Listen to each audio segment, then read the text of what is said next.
Bonjour, bonjour à vous toutes et à vous tous. C'est bien, voilà, nous sommes le jour de Noël.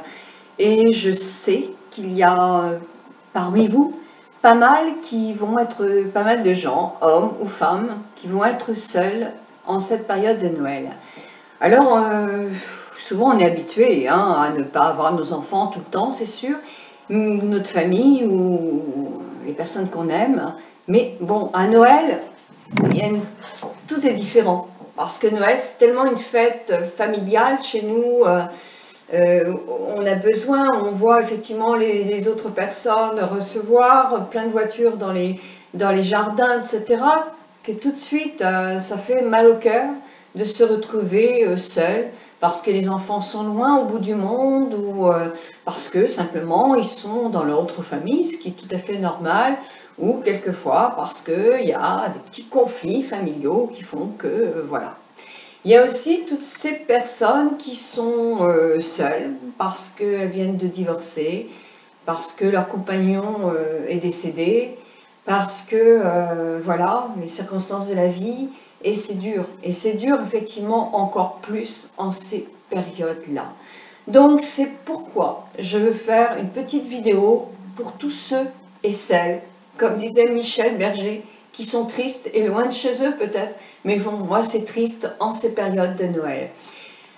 Si vous êtes seul parce que vous n'avez plus de compagnon ou vous n'avez plus de compagne, parce que c'est au masculin comme au féminin, hein, ça, eh bien, essayez de vous cocooner, essayez de prendre soin de vous, essayez de vous faire un petit repas amélioré quand même, essayez de vous dire que justement, il faut que ça change, que c'est la dernière fois, mais la dernière fois que vous passez Noël seul cette année. Alors, vous allez me dire, facile à faire, hein, facile à dire, beaucoup plus difficile à faire. Oui, mais si on se fait pas des petits coups de pied soi-même ou derrière, personne ne va venir frapper à votre porte pour vous dire, allez, je suis là, j'ai envie de passer le reste ou quelques années ou un petit peu ou un petit moment avec vous. Ça va pas le faire comme ça et vous le savez très bien. Si on ne se booste pas à aller de l'avant, ça ne marchera pas.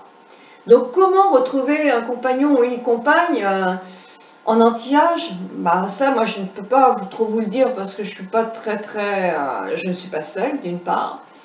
Je sais que c'est pas facile. Déjà, c'est jamais facile à n'importe quel âge. Quand on est en scolaire ou au lycée ou dans les facs, c'est vrai qu'on a toute une ribambelle d'amis. Les amis des amis, ça peut vous faire rencontrer des amis. Donc je pense sur le lieu du travail qu'on peut rencontrer plus facilement. Quand on est retraité, c'est quand même beaucoup plus difficile parce qu'il y a moins de possibilités. Sortez, faites-vous inscrire dans des associations où vous allez rencontrer d'autres personnes. N'hésitez pas à aller voir le comité des fêtes pour savoir quelles sont les fêtes qui sont organisées. Il y a des tas de personnes qui seront seules. Vous allez rencontrer d'abord d'autres femmes si vous êtes femme, parce qu'il y a beaucoup de femmes qui sont seules aussi. Et là, en groupe, plusieurs, vous allez vous sentir motivés et ça va être plus facile de faire d'autres sorties et peut-être de rencontrer d'autres personnes. Si vous êtes un monsieur, eh bien moi je pense qu'il faut faire la même chose, quoi, hein, parce que c'est pareil, des hommes seuls, il y en a aussi, hein, des femmes et des hommes seuls, il y en a. Donc quand on veut recommencer quelque chose, retrouver des amitiés, ou même plus peut-être, eh bien si on ne sort pas, c'est vrai qu'on ne va pas rencontrer. Bon, vous allez me dire, il y a aussi des solutions comme Métic ou autre chose sur Internet. Peu importe les solutions que vous allez trouver. Il faut vous dire, maintenant, je vais me booster pour, si vous en avez envie, essayez effectivement de ne rester pas seul. N'attendez pas derrière la porte que un prince charmant, une princesse charmante arrive à l'improviste, elle s'est trompée de route et hop, elle a eu un pneu qui tombe en panne, oui, là, et là, c'est à votre porte qui va frapper. Et là, oh mon Dieu, c'est l'homme ou la femme de ma vie. Bon, non, ça, ce n'est qu'au cinéma. Donc voilà, dites-vous, c'est la dernière fois. Mais continuez surtout à vous booster, à prendre soin de vous. Parce que quand vous prenez soin de vous, vous allez vous sentir bien. Et si vous sentir bien, eh bien vous allez faire des rencontres davantage. Si vous avez un visage fermé et triste, personne ne viendra devant vous. C'est pas possible. Si vous êtes souriante et que vous vous dites, bah oui, mais demain sera un autre jour et je veux que cet autre jour soit mieux pour moi. Moi, je sais que je désire ça, ça, ça et ça et je mets tout en œuvre pour que ça, ça et ça arrive. Donc ça, vraiment, je vous le souhaite de tout mon cœur. Si c'est parce que vous êtes seul, parce que vous avez des tracas et des vacheries avec les enfants, des vacheries, des vacheries, qu'est-ce que je raconte vacheries moi? Mais non, des disputes, qu'est-ce que je raconte avec vos enfants ou ceux que vous aimez, ça peut être d'autres personnes. Oh, ça c'est un sujet très tabou quand on parle des enfants. Hein. Évidemment, dans toutes les familles, il y a des clashs, ça arrive chez tout le monde ça.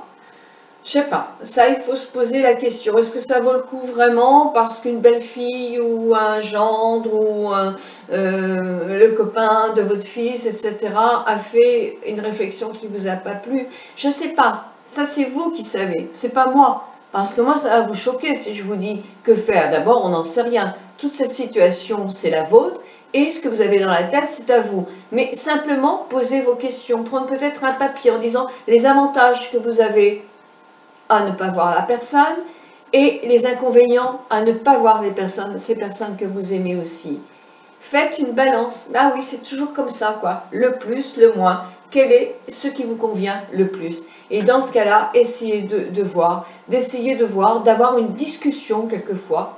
Si c'est avec les beaux enfants que vous avez un problème, bah, venez discuter avec vos enfants en disant que vous, vos petits-enfants, vous les aimez et que ça vous fait mal de pas les voir. Que même pour eux, c'est pas bon de ne pas voir leurs grands-parents parce que c'est important. Alors je sais que je vais avoir plein de commentaires qui vont... Ne me faites pas trop de commentaires. Malheureusement, je ne vais pas pouvoir gérer votre vie à vous. Moi, ce que je voudrais, c'est que vous soyez heureux. Parce que quand on est heureux, automatiquement, tout va bien. Le physique, les rencontres, le cœur, la santé, tout est mieux. Donc, essayez de faire le mieux pour vous, en étant raisonnable et en sachant que chacun a son tempérament. Vous avez le vôtre, même si vous êtes la meilleure du monde, automatiquement, il y a quand même des petites choses qui agacent les uns et les autres, mais c'est normal. Et oh, on n'est pas suprême quand même. Donc, essayez de voir ce qui vous convient le mieux à tout niveau pour vous et essayez de gérer pour l'année prochaine que ça ne soit pas du tout pareil. Essayez de faire un renouveau quand même, si c'est possible. Et si ce n'est pas possible, parce qu'il y a des situations qui sont impossibles, eh bien, gâtez-vous. Dites-vous que, de toute façon, vous n'êtes pas responsable de cet état des choses.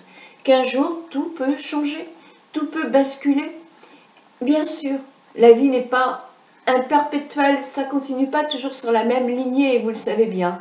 Donc, justement, prenez soin de vous pour que cette fois-ci, où vous aurez d'autres rencontres, ou peut-être que vos petits-enfants reviendront en disant bah, nous, on veut te connaître, ou votre fils reviendra parce qu'il a été blessé par une femme ou votre fille par un homme qui effectivement ne voulait pas voir votre famille et qui reviennent, eh bien vous êtes là et vous êtes bien et vous les acceptez.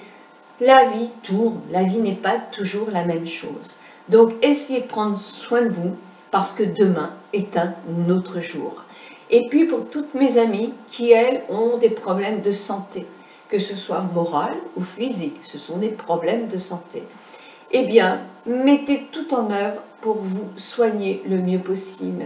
Dites-vous aussi que vous êtes là et que vous allez vous battre et vous faire aider. Parce que bon, se battre quand on a une maladie psychologique, ce n'est pas évident. Mais se faire aider, c'est énorme. Et il y a d'énormes pros qui sont super. Si c'est une maladie physique, se faire aider, c'est aussi très très important. Mais en tout cas, vous êtes là. C'est vous le chef, c'est vous. Votre personne, vous l'aimez, elle est bien. Vous êtes une femme ou un homme bien. Alors prenez soin de vous, dorlotez-vous. Dites-vous que cette année, vous allez vraiment prendre à tous les âges soin de vous entièrement. Voilà, en tout cas, ce Noël, je suis là pour vous. Mais ce Noël, dites-vous bien que l'année prochaine, ce ne sera pas du tout le même. Et pour toutes ceux et celles qui réveillonne tout en beauté, tout en gentillesse, tout en amour, et tout va bien et c'est merveilleux, eh bien passez un très bon Noël. Je vous embrasse toutes et tous très fort. Je vous remercie de votre fidélité. Parfois, moi aussi, quand je vois certaines vidéos, je me suis dit, oh, alors, c'est pas pour que vous fassiez des commentaires en disant, non, je continue, donc c'est clair, hein. Mais quelquefois, c'est dur, moi aussi, parce que quand je revisionne des vidéos, je vois, vous ne le voyez pas, mais parce que vous ne me connaissez pas, moi je me connais, et je vois mon visage qui vieillit, qui tombe un trois. Quelquefois, je me dis, ça me barbe de me montrer comme ça. Oui, on est tous pareils. Il y a des jours bien et il y a des jours moins bien. Mais ces jours moins bien sont bien moins nombreux que les jours bien. Et je continue. Et en plus, si c'est une vidéo de l'anti-âge, j'ai 63 ans, bientôt 64, eh bien, elle restera d'anti-âge. Évidemment, quand je me vois démaquillée, etc., j'ai un visage plus fatigué. Mes yeux, quand je vous cherche un produit qui est là, effectivement, ça chute et ça se voit que je n'ai pas fait de lifting, c'est sûr. Mais voilà. Et puis, l'avantage, c'est que nous, quand on se prépare, eh bien, le reflet est bien plus agréable après qu'avant. Et pareil pour ces messieurs. Quand vous vous préparez, quand vous vous faites beau, eh bien, c'est plus joli l'après que l'avant. Donc, c'est important. Et avec ce concept-là, oui, on reste beau jusqu'au bout de notre chemin. Voilà. Bonne journée.